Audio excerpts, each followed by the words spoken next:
ओम नमो भगवते वासुदेवाय।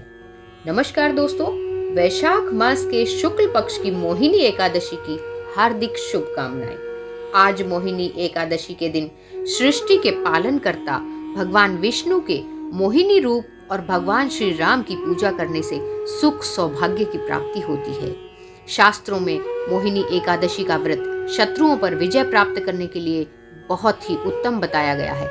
इस दिन भगवान विष्णु ने मोहिनी अवतार लेकर असुरों का वध किया था। मान्यता है कि इस व्रत को करने से व्यक्ति के सभी पाप दूर हो जाते हैं और व्यक्ति अपने शत्रुओं पर विजय प्राप्त करता है। इतना ही नहीं, एकादशी का व्रत करने से घर परिवार में सुख शांति बनी रहती है और व्यक्ति को धन, बुद्धि और ऐश्वर्य की प्राप्ति होती है। पद्म पुराण के अनुसार भगवान श्री कृष्ण युधिष्ठिर को मोहिनी एकादशी का महत्व समझाते हुए कहते हैं कि त्रेता युग में महर्षि वशिष्ठ के कहने से परम प्रतापी श्री राम ने इस व्रत को किया। यह व्रत सब प्रकार के दुखों का निवारण करने वाला है, सब पापों को हरने वाला व्रतों में उत्तम व्रत है। इस व्रत के प्रभाव से मनुष्य मोहजाल तथा पातक समूह से छुटकारा पाकर विष्णु लोक को जाते हैं। आइए अब जानते हैं एकादशी के व्रत की पूजा विधि। एकादशी सब पापों को हरने वाली उत्तम तिथि है। चराचर प्राणियों सहित समस्त त्रिलोक में इससे बढ़कर दूसरी कोई तिथि नहीं है।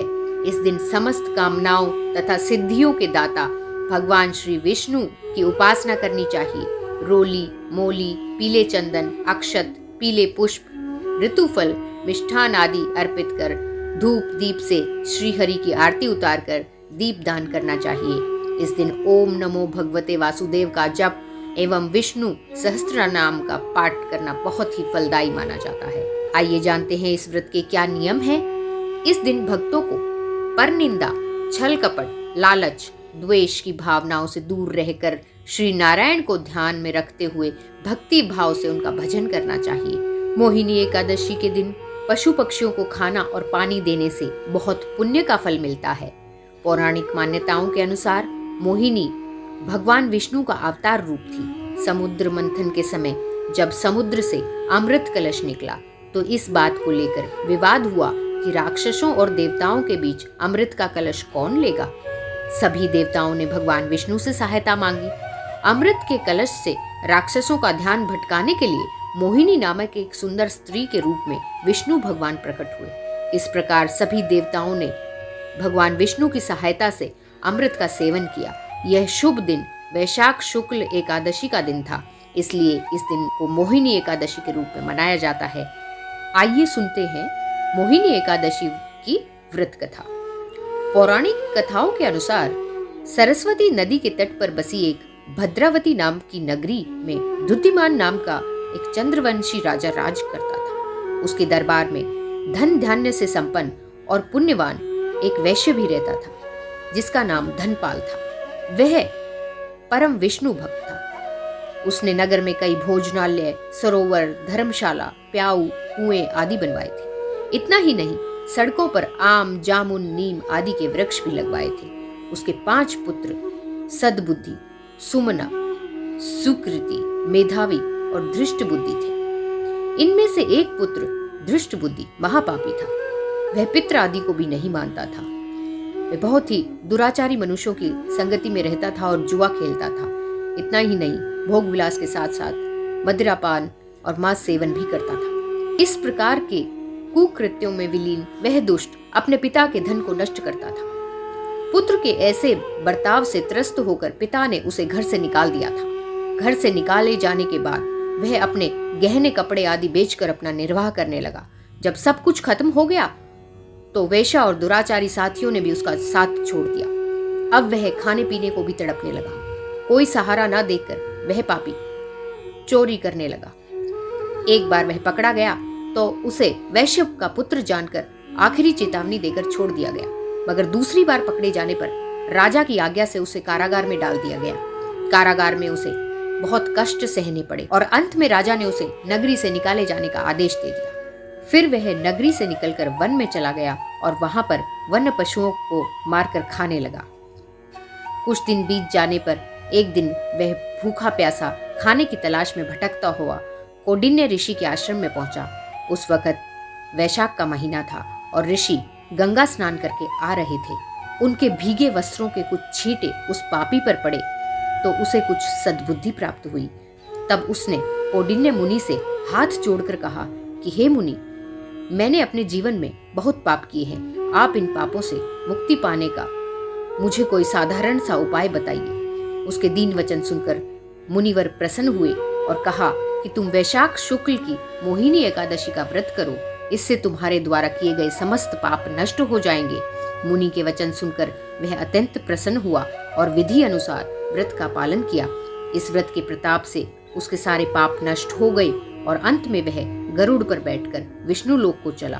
अतः संसार में इस व्रत से श्रेष्ठ कोई और व्रत नहीं। इसकी महत्ता को सुनने से 1000 गोदान के बराबर का फल प्राप्त होता है। बोलो श्री हरि भगवान विष्णु की जय, माता लक्ष्मी की जय, एकादशी माता की जय।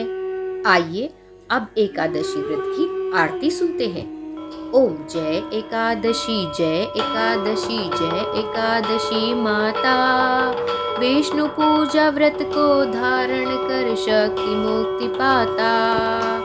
तेरे नाम गिनाऊं देवी, भक्ति प्रदान करनी, गण गौरव की देनी माता शास्त्रों में वर्णी। मार्गशीर्ष के कृष्ण पक्ष की उत्पन्ना, विश्व तारिणी जन्मी, शुक्ल पक्ष में हुई मोक्षदा, मुक्तिदाता बन आई। पौष के कृष्ण पक्ष की सफला नामक है, शुक्ल पक्ष में होए पुत्रदा, आनंद अधिक रहे। नाम षट तिला माघ मास में कृष्ण पक्ष आवे, शुक्ल पक्ष में जया कहावे, विजय सदा पावे। विजया फागुन कृष्ण पक्ष में शुक्ला आमल की, पाप मोचनी कृष्ण पक्ष में चैत्र महाबली। चैत्र शुक्ल में नाम कामदा, धन देने वाली, नाम बरूथनी कृष्ण पक्ष में वैशाख माह वाली।